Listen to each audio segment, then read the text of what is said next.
Бармысыздар ағайын, бармысыздар халайық. Бүгін бізде ұлы той, қуанышқа келейік. Ата-баба дәстүрін жалғастырып келеміз. Ұлттық ойын төріне бақ сынауға келеміз. Уа ханием, жан-жақтан сайысқа батырлар келіп жатыр екен. Уа халқым, тыңдаңдар, бүгін думан құрыла. Білекті мен жүректі бір алаңда сынала. Кім жылдам, кім епті, кім шапшаң, жеңімпазды анықтаң. Уа ханием, датым бар. Датың болса айт. Жан жақтан келген батырларымыз бар. Алдыңызға келуге рұқсат па? Рұқсат, шақыр батырларды.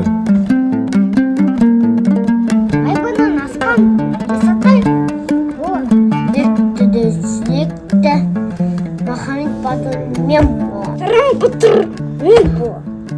Алпамыз батыр мен бұл. Жеңістесі залында құбыланды батыр мен бұл. Уа батырлар, олай болса ойынды бастай. Батырлар, бүгін біздер қазақтың ұлттық ойыны бәйге ойны. Бүк түссе балалар, онда 2 қадам алға жүреміз. Шүк түссе 1 қадам алға түсеміз. Осылай асықтар алға қарай тізбектен озып шықса, ең бірінші кім шығады алға, сол ойынның жеңімпазы болады.